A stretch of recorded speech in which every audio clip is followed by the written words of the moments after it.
Chapter 21, Cryptocurrency, Economics, Part 6. The inadequacies of our current monetary system will eventually result in new norms and practices, whether intentional or otherwise. A reemergence of barter systems and black markets is likely if currency continues to be devalued through inflation. And it's a certainty if governments succeed in their plans to introduce central bank digital currencies, or CBDCs. Due to the enormous power and control governments could yield through the use of CBDCs, the collusionary forces of media, tech, and bureaucracy have conspired to send mixed messages about digital currencies in general, especially regarding the most notable, Bitcoin. One of the factors in determining the success or failure of CBDCs is their widespread adoption. The more diversified people's assets are, the less control governments have over the economy. The signal-to-noise ratio on these topics has made it difficult for the average person to ascertain sound advice without considerable personal research.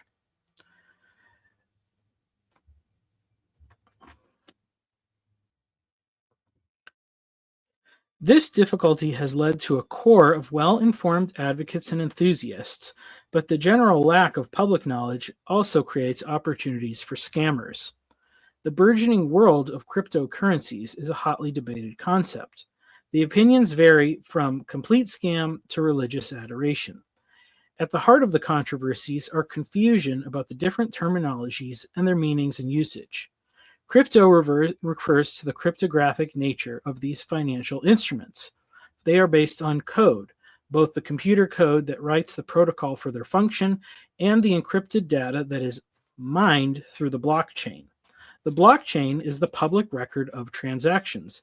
These blocks are mined through the use of computing power, and each time a new block is discovered, a certain amount of coins are minted. This is the basic premise behind Bitcoin, which is the most well-known and trusted form of cryptocurrency. The system is regulated to balance the amount of computing power being expended with a variable difficulty setting, aimed to produce a new block every 10 minutes. If more people start mining, the blocks may be mined more quickly for a time, but soon the difficulty goes up until it reaches the average 10-minute time span. There is a finite amount of bitcoins to be mined, 21 million, and the amount mined per block is cut in half every 4 years. Because of these controls, there is a projected time frame for how long new bitcoins can be minted until the final coin is discovered. At that point, the system will still operate, but the miners will be compensated by the transaction fees instead of mining new coins. There are various benefits to this model, called proof of work, one being that the value of the currency is controlled by the energy expense of mining it. It's a true representation of work done by computers, which is paid by the real cost of energy consumed. The higher the computing power devoted to the task, the more Bitcoin can be earned. The trade-off is that the electric bill is higher. To offset these costs, many Bitcoin miners have found ways to procure electricity cheaply and efficiently. As an example, some miners have begun harnessing the power from the oil that is burned off during the mining and refinement process, energy that is spent regardless of being used for anything productive. Contrary to the protests of critics, Bitcoin mining and other cryptocurrency production has been a drive to lower the cost of energy and make its production more efficient. On the other side of the equation, some people recapture the energy produced by the mining computers and use it to heat their homes or hot water, a win-win. There are usually a few key distinctions made between Bitcoin and cryptocurrencies, as the imitators are all seeking to profit off the success of the original. One difference is the contrast between proof of work and proof of stake. The criticism of the former is that it is a waste of energy. People are burning fossil fuels to create money with no physical dimensions. Alternate models try to compensate for this by asking miners to stake their held coins in order to increase production. This model inevitably turns into a scheme where the rich get richer, and the rich are often the creators of the platform, as they tend to launch these products with a large supply of pre-mined coins. This shows another distinction between the Bitcoin model and the others. The founder of Bitcoin is anonymous, though there are many speculative guesses. The Bitcoin servers are decentralized. There is no central point where it can be seized or infiltrated by governments or other bad actors. This cannot be said of most other types of cryptocurrency. It's designed in such a way that potential hackers would make more money by devoting their computing power to mining rather than to trying to steal. Everyone who chooses to lend their computing power to the cause strengthens the network from attack. There are downsides to Bitcoin, and many of the alternative currencies seek to address these flaws. Most are designed around making transactions faster and easier. Good faith actors try to make a case for their systems by creating a utility case for their coin. However, the overarching marketplace dynamic has led to a lot of get-rich-quick scams designed in the form of pyramid schemes, or coins being minted in hyped-up initial offerings by people who simply plan to cash out. For this reason, many of the wisest investors tend to be Bitcoin maximalists. They only invest in Bitcoin, referring to all other forms of crypto as shitcoins. The reason for taking this position are quite good. It's currently the only type of crypto that is really trustworthy, though some people claim it was created by the CIA. As long as the network remains distributed and decentralized, it really can't be hacked or shut down. Its adoption as official currency in El Salvador is also an important step, especially as that country has undergone a radical transformation from crime and poverty to safety and prosperity. Bitcoin was designed to address the flaws and corruption inherent to fiat currency. Fiat is trust dependent. When the trust is betrayed, the consequences are devastating. Bitcoin is centered around proof and certainty. Those who understand the logic behind it are enthusiastic about its potential. But Bitcoin cannot escape the need for trust. It will only succeed if people choose to adopt it, an act of faith. On the other hand, some of its strong advocates may be leaning too hard on what it can accomplish. Max Kaiser, a longtime advocate, regularly makes blasphemous statements about Bitcoin replacing the need for Jesus. His hubris brings to mind the similar claims made about the Titanic. Perhaps if Bitcoin idolatry remains a marginal position, God will still allow it to flourish. Another major concern about Bitcoin is what role it should play in everyday transactions. The maximalist goal is that it will eventually replace all fiat currencies and be the only type of money. As of right now, it is viewed more like an asset or a commodity. Its value is still priced in US dollars, and because it has been a very valuable long-term investment, the most bullish investors are holding it and hoarding it. To sell Bitcoin for fiat is seen almost as a sin, but this means the majority of its value is all locked up, with a smaller supply being cycled through exchanges by people seeking profits off short-term gains. Their faith remains in dollars, and they see Bitcoin as another asset like a stock or bond. This has led many people to equate it more with gold as a store of permanent value. Its utility is to sit in banks while purchases are made off credit and paid from the interest gained. They believe that if we can adopt a Bitcoin standard, other means of currency can be used for everyday transactions. Widespread adoption would likely happen quicker if some of the Bitcoin whales started investing in real-world assets, real estate companies, and other institutions. If those who hold all the chips are waiting for the government or the general populace to adopt it, it may never happen. Trust issues. The issues Bitcoin were created to address are those that have been laid out in the previous pages. Every layer of complexity added to a simple barter system provides additional opportunities for corruption. Even the legitimate transaction fees for services provided perpetuate an inflationary system. Attempts to cut out middlemen will be met with strong opposition. Yet there are two problems that Bitcoin is unable to address. First is the known reality of human nature. and the unknown nature of the future. We don't know how Bitcoin can become corrupted, but it's entirely possible, and it's almost certainly inevitable given a long enough time frame. The second issue is that while removing dependency on trust-based systems can alleviate some of the corruption issues we currently face, society itself cannot exist without trust. The reflexive nature of Bitcoin maximalism flows out of the same desire for autonomy that led to the excess of the sexual revolution. Bitcoin will not solve the problems of society if our highest values remain personal peace and affluence. It will simply shift the structure of power to the economically conservative investor rather than the bureaucratic oligarchy. Systems of trust are necessary for strong communities, which means allowing the possibility of corruption and betrayal is also necessary. The fact that another form of cryptocurrency is bound to a centralized institution is not a guarantee of failure and corruption. There is a difference between those who create currencies to get rich and those who are legitimately interested in pursuing the innovation and utility of these new financial tools. Wise investors can use their discernment to tell the difference. They can assess the character of those involved in projects alongside the claim and proposals. In contrast, if everything is anonymous and decentralized, it will be impossible to tell who is acting in good faith and who is simply trying to capitalize on a trend. Bitcoin seems to be aligned with the Austrian School of Economics, and its success will be a testament to the value of that system. But as it favors competency and wisdom, it does nothing to elevate the virtues of compassion or mercy, nor can it protect destructive and addictive products and services from attaining value.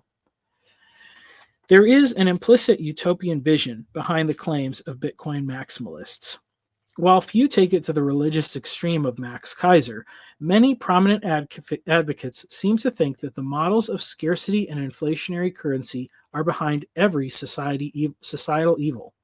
They think the adoption of Bitcoin will mean an end to all wars, famine, and theft. But it's not a lack of material goods that causes men to covet their neighbors' houses, cars, and wives. It's a lack of contentment within their hearts. Nevertheless, the unchanging characteristics of human nature is not a sufficient reason to sit idly by in acceptance of the status quo. Innovations like Bitcoin can reduce the scale and reach of many evils. Bitcoin is already being used to good effect by missionaries around the world, and it has many wonderful features. It's an answer to many ills, but not the answer. To put it in the place of the final solution would be idolatry. A multi-currency economy. As mentioned previously, the universal nature of symbolic money makes it difficult to encourage virtuous behavior over indulgence. By employing multiple forms of cryptocurrency into a consumer economy, it would be far easier to promote patterns of purchase and investment that benefit society. It may require some form of central regulation, but as mentioned before, no society can operate in a total absence of trust. But as a thought experiment, limiting what currency can be used for different products and services could have a strong influence on the habits of citizens.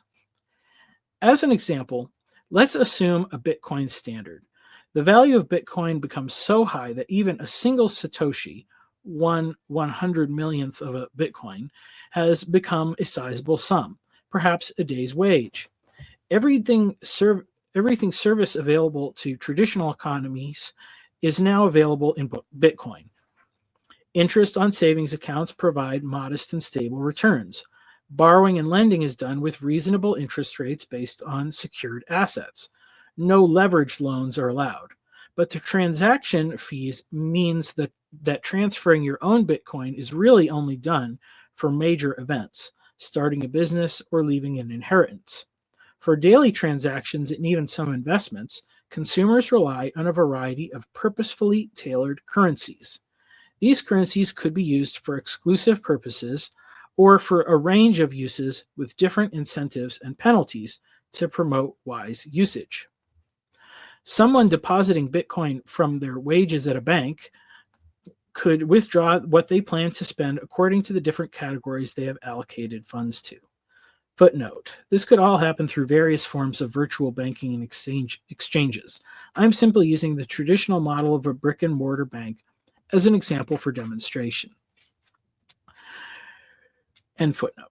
Real estate bucks could be saved at a higher rate of interest than pure Bitcoin to promote savings for down payments. Mortgages could incentivize the use of this currency by reducing interest rates for those who commit to long-term goals. However, if real estate bucks were used for groceries, their purchasing power might be curbed at 90 cents on the dollar. And if used for things deemed vices, the curbing could be even greater. This would encourage people to save and invest in their future, but reward them maximally for finding the budget they can truly live by.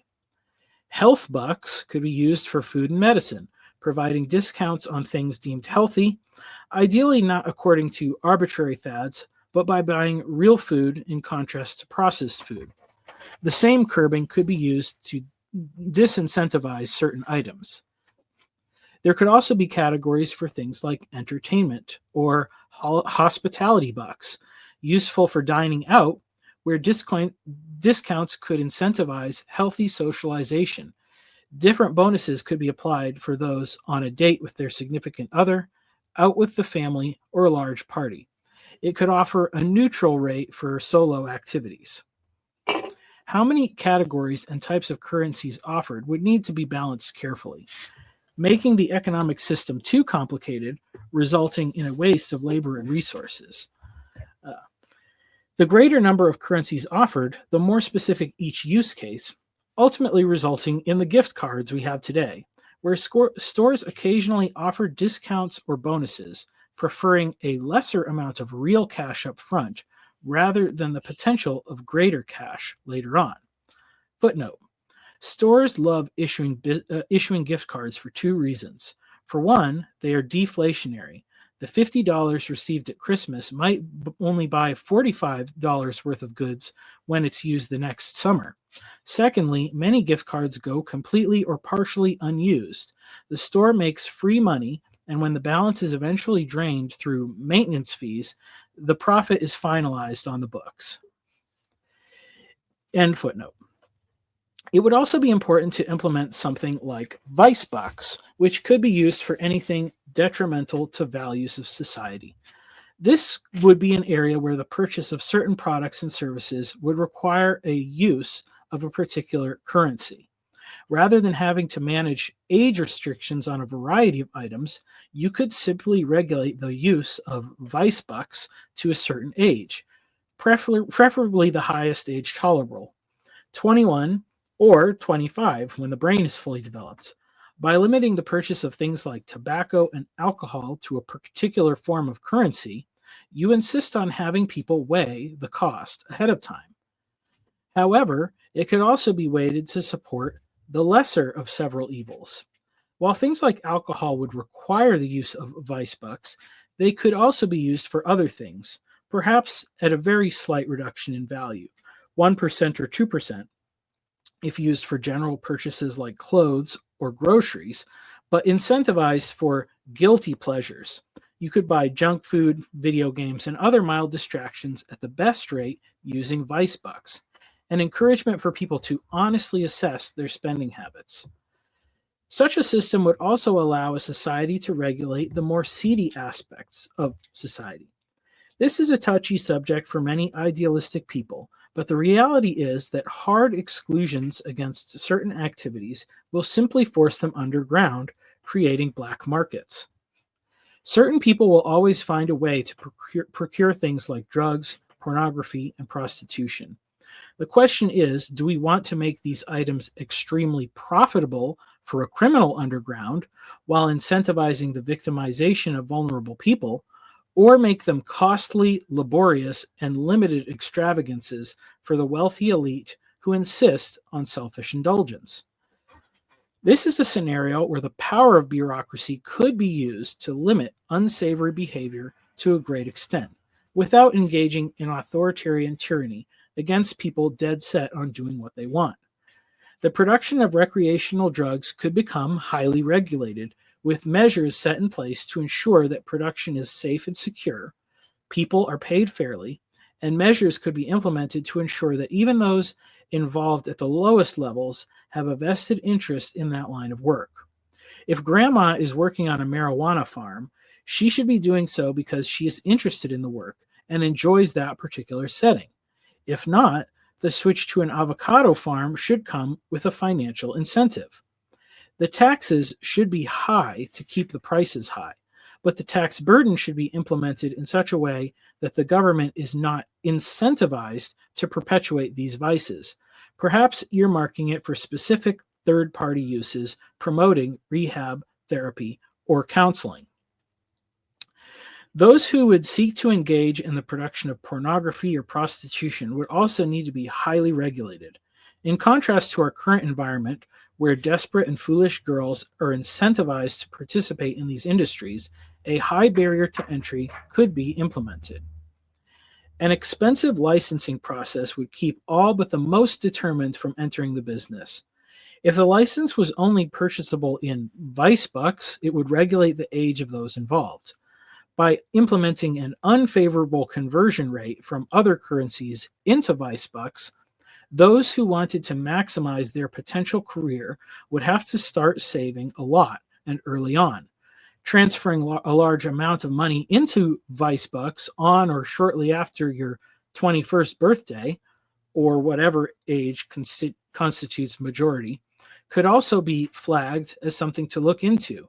Those seeking a license could be required to undergo counseling or be denied for any reason.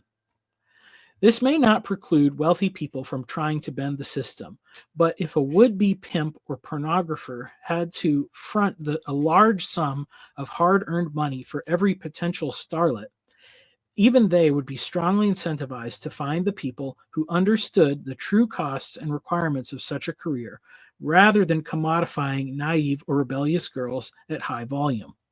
At the same time, the public nature of blockchain transactions leaves a trail that would always incentivize paying the greater costs associated with above-board behavior. Setting such policies would require dynamic attention. Unforeseen loopholes would be discovered and exploited. Perhaps the cleverness of those able to discover them is deserving of what they gain. There could also be a system to address grievances. If, for example, someone had to use real estate bucks to pay for an emergency medical procedure, the value lost in exchange could be refunded to them. Creative solutions to bad budgetary planning could also be implemented. A Vice Bucks buyback program could boost otherwise lagging sectors of the economy. While widespread adoption would be an uphill battle, there is a simple test scenario for implementing a multi-currency economic system like this. Children's allowance. Categories would have to be recalibrated slightly, but by making purchases and depositing savings on behalf of a child, parents could incentivize good choices while making frivolous decisions more costly. Combined with a reward system that paid for doing extra work, or by allowing the child to invest their earnings from outside jobs into the system, would go a long way in establishing good habits from a young age.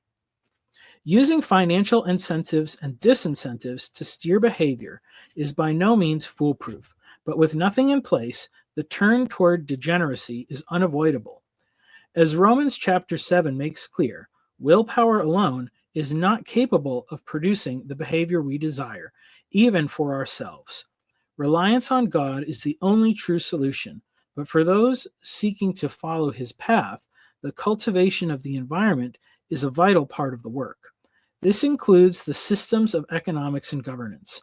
There is no guarantee such systems would or could remain efficient in driving the economic goals of individuals towards the pursuit of the good, but that doesn't mean it's not worth exploring.